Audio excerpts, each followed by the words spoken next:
The first blunder the Grain Warband committed was assuming a human hospital ship wouldn't retaliate. The second was believing they'd survive long enough to learn from their mistake. The Mercy's hand drifted in low orbit above the decimated remains of Terrace 3, its pristine white hull tainted with the soot of war. Its insignia, a red cross against a deep blue field, stood in stark contrast to the scorched planet below. For weeks, the ship had served as a sanctuary, tending to wounded soldiers evacuated from the front lines, its medical bays filled with men who had endured too much, survived too much. The vessel was unarmed, its defenses limited to a handful of point defense turrets meant to ward off debris and the occasional pirate. It was a beacon of neutrality in a galaxy where mercy was often mistaken for frailty. The Grain, however, did not believe in mercy. Their assault was swift and ruthless. Boarding pods slammed into the ship's hull with seismic force. Klaxons blared as emergency bulkheads sealed shut, and a calm, steady voice echoed through the corridors. Hostile boarding detected. All personnel, initiate contingency protocol Theta. Theta, the one protocol no one ever wanted to hear.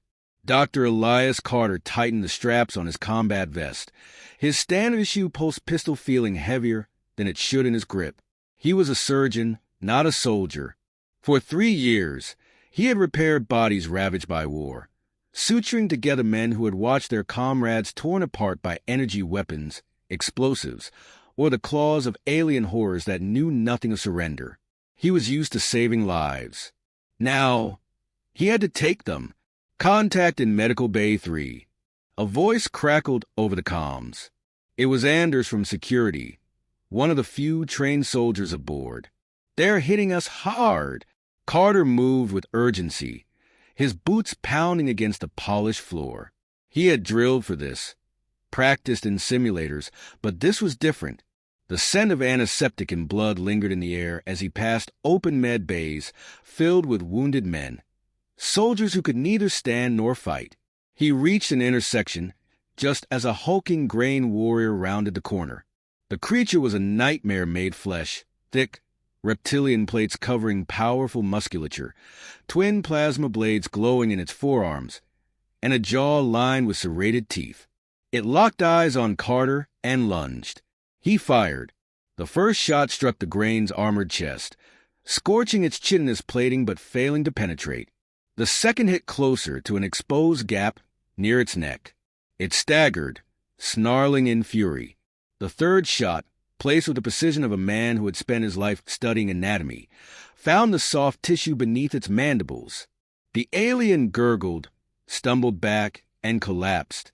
"Not so tough when you're on the table, are you?" Carter muttered, stepping over the corpse.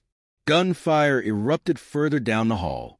Anders and a handful of medics had formed a defensive line, using overturned gurneys as cover. Their weapons fired in disciplined bursts, leaving Grain bodies piled in the corridor. But more were coming. "Dr. Carter," Anders barked, waving him over. "We need to hold the corridor. They're trying to reach the patient wing." Carter crouched behind a gurney, breathing heavily. "How many?" "Too many." Anders wiped sweat from his brow. "They thought this would be easy. We're making them regret it." Another explosion rocked the deck. The Grain were using breaching charges, tearing through the ship bulkhead by bulkhead. Carter gritted his teeth. The ICU housed men who couldn't even lift their heads, soldiers who had barely escaped the battlefield. If the Grain broke through, it wouldn't be a battle.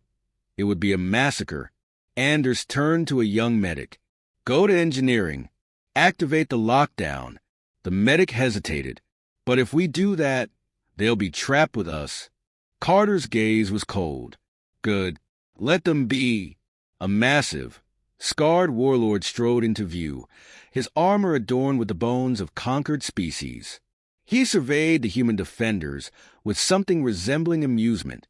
"You are doctors," he rumbled. "Healers, not warriors." Carter stood. "We heal humans. We kill everything else." The warlord snarled and raised his weapon. Then the lights flickered. Everything changed.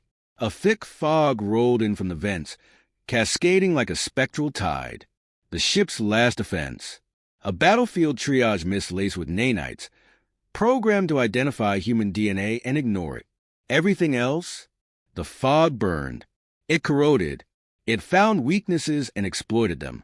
The grain roared as their armor melted, their skin blistering under the relentless assault of microscopic machines that neither feared nor understood surrender. They clawed at themselves, shrieking as the unseen force consumed them. Anders pressed a button on his wrist console, sealing the bulkhead behind them.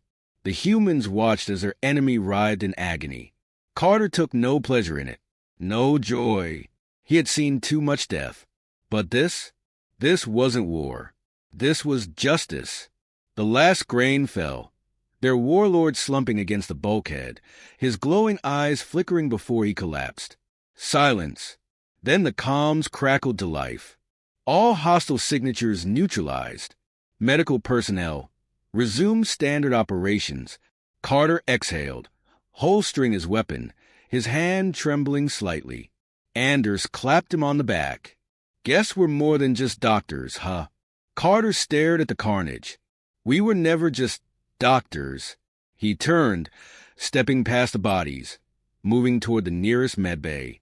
Wounded men still needed care. The war wasn't over, and neither was their duty. The Mercy's hand had survived. But from this day forward, the galaxy would remember what happened here, and the grain would remember too, if there were any left.